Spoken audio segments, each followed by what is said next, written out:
Hi friends, आज इस lecture में मैं डिस्कस करने वाला हूँ डिटरमिनेंट्स के बारे में। ठीक है, ये वीडियो उन बच्चों के लिए बहुत इंपॉर्टेंट है जो अभी 12th में है, क्योंकि 12th में आपको डिटरमिनेंट एक चैप्टर ही पढ़ना है।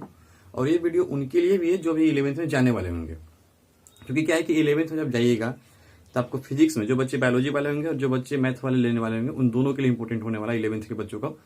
क्या है कि जब आप जाते हैं 11th में तो आपको पढ़ना होता है वेक्टर फिजिक्स में। ठीक है, तो क्या है कि वेक्टर में भी आपका डिटरमिनेंट क्या होता है, जैसे आप पढ़ते हैं ए क्रॉस बी, दो वेक्टर का क्रॉस प्रोडक्ट या कहिए उसको वेक्टर प्रोडक्ट। ठीक है, तो क्या है कि क्रॉस प्रोडक्ट हम लोग फाइंड करते हैं डिटरमिनेंट्स के हेल्प से। ठीक, तो डिटरमिनेंट्स आपको फिजिक्स में यूज होने वाला है। बहुत सारे मैथमेटिकल एक्सप्रेशन को भी हम इजिली सोल्व कर लेते हैं डिटरमिनेंट की हेल्प से।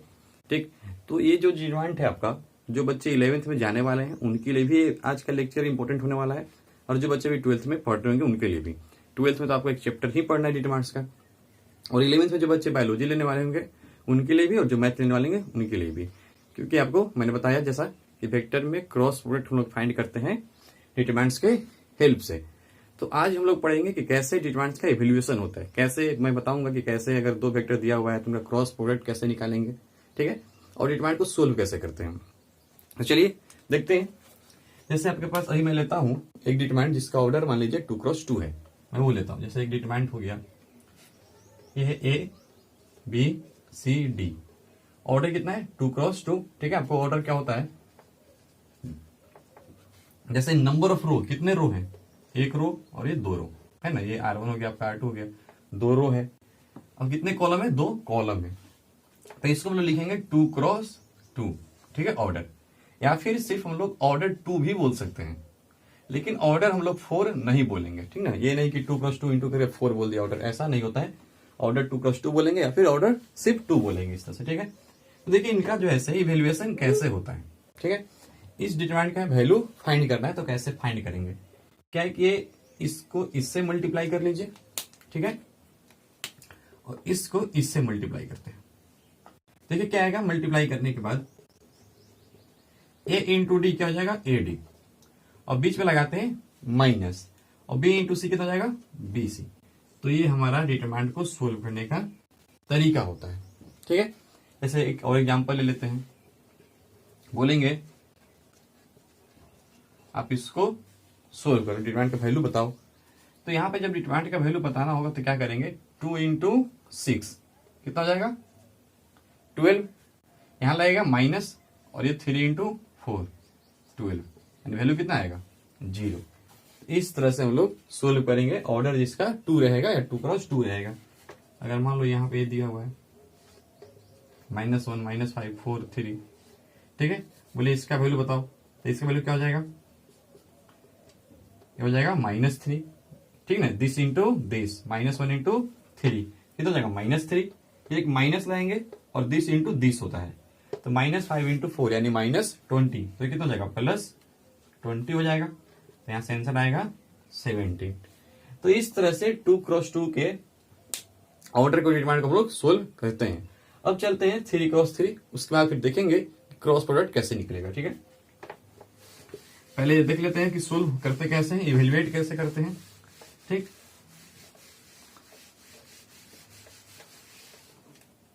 अगर मान लीजिए आपके पास एक डिटरमिनेंट है a इक्वल टू ये आपका a b c e f g h i। अब देखिए इसमें ध्यान से, कितने रो हैं, 3 रो हैं। ठीक है, R1 R2 R3, कितने कॉलम है, तो 3 कॉलम है, तो इसका ऑर्डर होता है 3x3।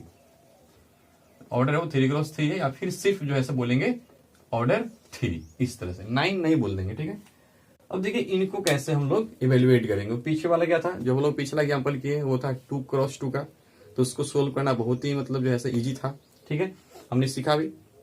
अब क्या देखते हैं 3x3 का, तो इसको किस तरह से सोल्व किया जाएगा। तो देखिए इनको जब सोल्व करेंगे तो क्या होगा, ये देखिए यहाँ पे क्या है, इसको हम लोग प्लस लगाते हैं। देखिएगा ध्यान से, जब मतलब ये जब हम वैल्यू लेंगे, जब ये वाला जो हम उठाएंगे यहाँ से ये वाला एलिमेंट, तो उस वो जो एलिमेंट होगा वो पॉजिटिव साइन के साथ में आएगा, ये आएगा निगेटिव साइन के साथ, ये आएगा पॉजिटिव साइन के साथ, साइन अल्टरनेट चलेगा। ठीक है आपका, तो पॉजिटिव निगेटिव पॉजिटिव, इस तरह से इधर ये रहेगा निगेटिव साइन के साथ, इस तरह से साइन चलेगा अल्टरनेट। मान लो अब सिर्फ ये सीखिए कि हम जो है R1 के अलोंग इसको इवेल्युएट कर रहे हैं। तो यहाँ ये आएगा पॉजिटिव साइन के साथ, ये आएगा निगेटिव, ये आएगा पॉजिटिव। साइन आपका अल्टरनेट चलेगा, स्टार्ट पॉजिटिव साइन के साथ होगा। ठीक है, ध्यान रखिएगा इस चीज को। अब यहां से जैसे हमने ए लिया, ठीक है, तो ए लेंगे, ठीक, तो क्या करना है कि ये वाला रो और इसके कॉलम का बंद कर लो। ठीक है, आप इसके कॉलम को बंद कर लो और इसके रो को बंद कर लो। ठीक है, तो जब ए वाले रो और ए वाले कॉलम को हमने बंद किया तो हमारे पास एक डिटरमिनेंट बच गया EFHI। आप इसको ऐसे लिख दो। उसके बाद ए के बाद क्या है, बी। तो हमने बोला कि जो सेकेंड एलिमेंट होगा वो निगेटिव साइन के साथ आपका आएगा। ठीक है, अब जब बी लिखे हो ना तो क्या करो कि बी वाले रो और बी वाले कॉलम को आप बंद कर लो। तो बी वाला रो बंद हो गया और बी वाला कॉलम बंद हो गया। तो आपके पास जो डिटरमिनेंट बचा वो बचा DFGI। क्लियर है। उसके बाद अब जो है से किसको हम लेंगे, सी को लेंगे। तो हमने क्या बोला कि जो साइन होगा वो अल्टरनेट आएगा, ये पॉजिटिव साइन ये निगेटिव साइन के साथ आएगा, ये पॉजिटिव हो जाएगा। तो यहाँ पे प्लस सी ले लेंगे। अब क्या करना है कि इसको बंद कर लो और इसको बंद कर लो। क्या बचेगा, DEGH। ठीक है, ये अब क्या हो गया, अब देखिए ध्यान से, ये हमारा शुरू में जो क्वेश्चन था वो था 3x3 का, हमने उसको कन्वर्ट कर लिया। ठीक है, इस तरह से। अब क्या है कि डिटरमिनेंट बन गया 2x2 का, ये भी डिटरमिनेंट 2x2, ये भी डिटरमिनेंट 2x2, और इसको इवेल्युएट करना है। अभी जस्ट हमने पहले पढ़ा हुआ है। ठीक है, चलिए इसको उसी तरह से हम लोग अब सोल्व कर लेते हैं। ये क्या हो जाएगा, a इंटू, अभी हमने पढ़ा है पीछे में कि इसको इससे इंटू करेंगे तो EI हो जाएगा, माइनस इसको इससे मल्टीप्लाई कर लेंगे तो ये HF हो जाएगा, या FH लिख लो। ठीक है, फिर minus B into D into I हो जाएगा, माइनस F इंटू G हो जाएगा, फिर प्लस C और ये D इंटू H हो जाएगा, माइनस A इंटू G हो जाएगा। ये हमारा आ गया सोल्व करके डिटरमिनेंट का वैल्यू। बस ध्यान ये रखना है कि ये पॉजिटिव साइन के साथ आएगा, ये निगेटिव साइन के साथ आएगा, और ये पॉजिटिव साइन के साथ, मतलब साइन अल्टरनेट चलेगा, पॉजिटिव निगेटिव पॉजिटिव। तो इस तरह से हम लोग जैसे इवेल्युएट करेंगे डिटरमिनेंट्स को। चलिए कुछ एग्जांपल्स ले लेते हैं, उनको देखते हैं पहले।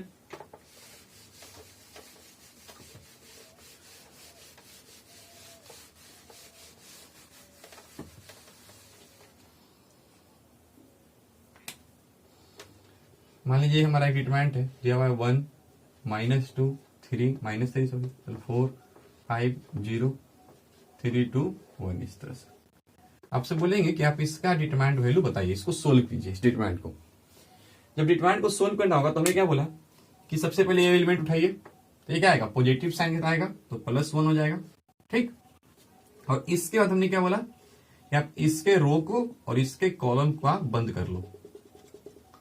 ठीक है, बंद कर लिया हमने, तो क्या बच गया हमारे पास, बचा 5 0 2 1। ठीक है, हमने इसको लिख लिया। अब क्या बोले कि जो सेकेंड एलिमेंट होगा वो आपका आएगा नेगेटिव साइन के साथ में, तो मैं लिखेंगे माइनस, और सेकेंड एलिमेंट क्या है -2। ठीक है, इस तरह से, यानी ये बन जाएगा +2, क्योंकि एक तो माइनस यहाँ पहले से लगा हुआ है और एक मैंने बोला कि एक जो ऐसे निगेटिव साइन के साथ आएगा, तो क्या हो जाएगा, निगेटिव निगेटिव हो जाएगा, पॉजिटिव बन जाएगा आपका। ठीक, चलिए अब जैसे हमने -2 को लिया तो क्या करेंगे कि ये -2 वाला रो और -2 वाला कॉलम आपका बंद हो जाएगा। तो क्या बच गया आपके पास, आपके पास 4 0 3 1, आपने इसको लिख लिया। अब -2 से आगे चलिए, तो क्या है, -3 है। तो हम लोग क्या पढ़े थे कि ये पॉजिटिव साइन के साथ आएगा, ये निगेटिव साइन के साथ आएगा, और ये पॉजिटिव साइन के साथ आएगा। तब यहाँ पर लिखोगे पॉजिटिव, और ये क्या है -3 लिखा हुआ है तो -3 लिख देंगे। ठीक, इस तरह से। अब जब -3 लीजिएगा तो इसका ये कॉलम और ये रो बंद हो जाएगा, तो आपके पास क्या बचेगा, डिटरमिनेंट 4 5 3 2 हो जाएगा। अब आपको इसको सोल्व करना है।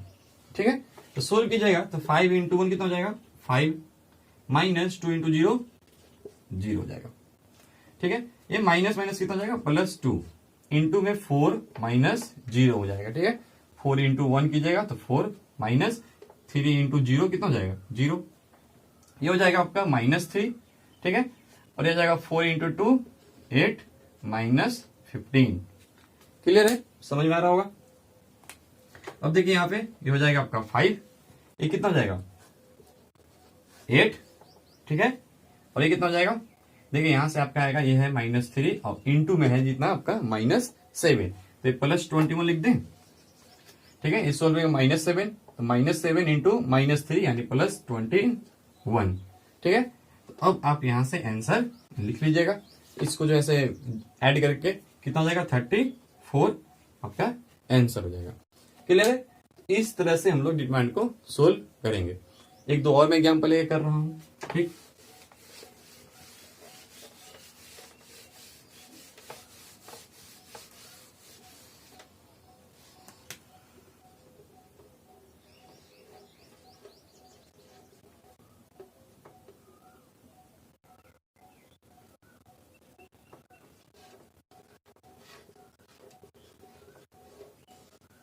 चलिए अब इसको आपको सोल्व करना है।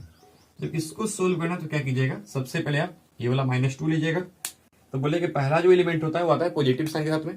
ठीक है, तो पॉजिटिव साइन का मतलब ये नहीं कि इसको -2 को +2 बोल देंगे। पॉजिटिव साइन होता है कि पॉजिटिव आगे रहेगा और ये वाला एलिमेंट मल्टीप्लाई रहेगा इस तरह से। ठीक है, तो पॉजिटिव इंटू -2 जो है कितना हो जाएगा, -2 ही रहेगा। ठीक है, मैं ये कह रहा हूं कि जब ये एलिमेंट लिखेंगे ना तो उसके आगे में पॉजिटिव मल्टीप्लाई करेंगे, ये नेगेटिव और ये पॉजिटिव, साइन अल्टरनेट चलता है।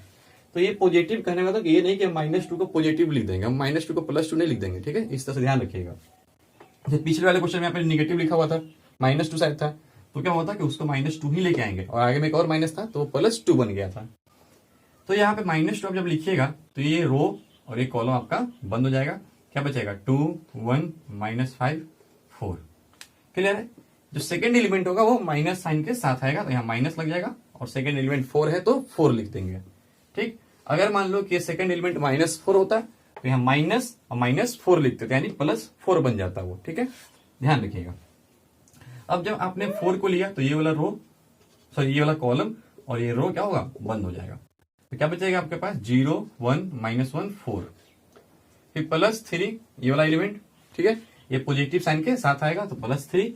जब 3 लीजिएगा तो 3 वाला रो और 3 वाले कॉलम का बंद कीजिएगा तो बचेगा 0 2 -1 -5, 0 2 -1 -5। उम्मीद है समझ में आ रहा होगा। ठीक है, बहुत इजी चीज है ये। 4 2 जा 8, माइनस होता है, ये कितना हो जाएगा, -5, यानी बन जाएगा +5 आपका। -4 इंटू ये कितना हो जाएगा, 0, और ये हो जाएगा -1 इंटू 1, यानी -1 तो ये बन जाएगा +1। फिर ये आपका हो जाएगा +3, 0 इंटू -5 कितना हो जाएगा, 0 आपका, माइनस लगेगा और -1 इंटू 2 यानी -2, तो क्या बन जाएगा, +2 बन जाएगा। तो ये 8 और 5 जोड़ लीजिएगा 13, यानी -26 हो जाएगा। ठीक है, यहाँ पे हो जाएगा -4 आपका और ये हो जाएगा +6 आपका। ठीक है, तो यहां से आंसर -24 हो जाएगा। ठीक, तो इस क्वेश्चन को आप जो है से सोल्व कीजिए खुद से भी। ठीक है, ऐसे ऐसे क्वेश्चन लेकर के और भी खुद से बनाते रहिए। ठीक, कोई बुक है तो वहां से डिटरमिनेंट को आप लेकर के इवेल्युएट करना सीखिए। ठीक है, बहुत इजी चीज है ये। चलिए अब हम लोग देखते हैं कि किस तरह से डिटरमिनेंट जो है यूजफुल होता है वेक्टर में, यानी A क्रॉस B फाइंड करने में, या कि क्रॉस प्रोडक्ट या वेक्टर प्रोडक्ट फाइंड करने में।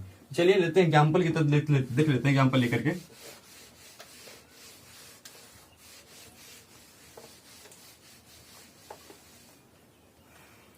जैसे मान लीजिए कि एक वेक्टर A है, लिखा हुआ है 2i cap +3j cap +4k cap. ठीक है, और एक वेक्टर B है, आपका लिखा हुआ है -i कैप -2j कैप, ठीक है, +7k कैप लिखा हुआ है।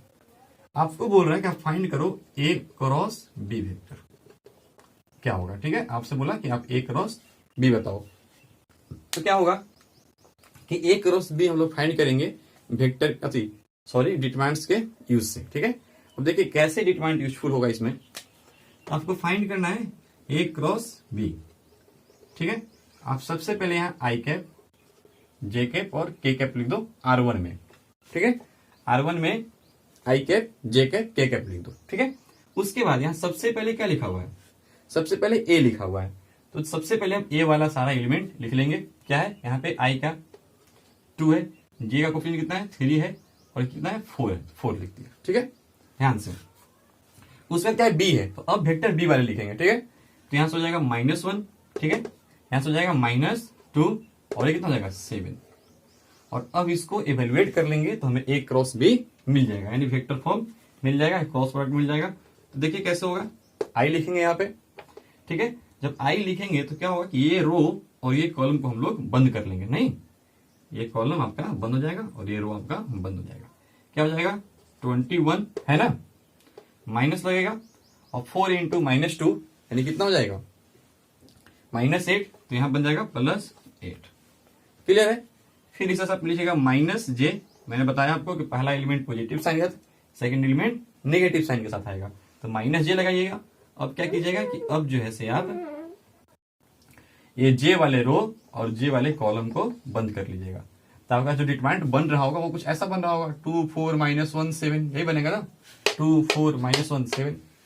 यहाँ क्या हम लिख लेंगे 2 इंटू 7 यानी 14 माइनस 4 इंटू -1, 4 इंटू -1 बनेगा -4, यानी यहाँ क्या हो जाएगा +4 हो जाएगा। ठीक है, यहाँ भी आप देख सकते हैं इस तरह से 14। ठीक है, आप चाहो तो आप अगर मान लीजिए मैंने भी डायरेक्टली कर दिया, क्योंकि आप अब तक सीख भी गए होंगे इतना क्वेश्चन करने के बाद। अगर आप नहीं सीख पा रहे हैं तो आप फिर जो है इसे से कीजिए, जैसे हमने जे लिया तो यहाँ 2 4 -1 7 बन जाएगा। मैंने थोड़ा एक स्टेप कम कर दिया है, ठीक है, आपको समझ में आ रहा होगा। नहीं तो आप प्रैक्टिस करोगे तो आपको और ज्यादा क्लियर होता जाएगा। ठीक है, तो मैंने सिर्फ एक स्टेप यहाँ पे कम कर लिया। जैसे हमने जे लिया, ये रो कॉलम बंद किया, क्या बचेगा 2 4 -1 7 हो जाएगा, 7 2 14 और 4 जो है 4 इंटू -1 -4 हो जाएगा, तो ये +4 हो जाएगा आपका। आप अगर डायरेक्टली जैसे नहीं कर पा रहे हैं तो आप इस तरह से भी कर सकते हैं। ठीक है, आप एक स्टेप अपना बढ़ा लेना। फिर क्या है +k, ठीक है, ये आएगा आपका पॉजिटिव साइन के साथ में। अब क्या कीजिएगा कि आप जब k लेंगे तो ये रो और ये कॉलम आपका बंद हो जाएगा। क्या बचेगा 2 3 -1 -2, तो दिस इंटू दिस कितना हो जाएगा -4 हो जाएगा। ठीक है, यहाँ पे एक माइनस लगेगा, फिर -1 इंटू 3 यानी -3, तो बन जाएगा आपका +3। आप इसको सोल्व कर लीजिए तो ये 29 i कैप, ठीक है, एक कितना हो जाएगा -18 j कैप, ठीक है, और ये कितना हो जाएगा -k कैप। तो ये आपका आंसर हो गया। ठीक है, कोई दिक्कत है यहाँ पे। चलिए अब इसी को एक और क्वेश्चन देख लेते हैं हम लोग इसी में, ठीक है, क्रॉस प्रोडक्ट में ही।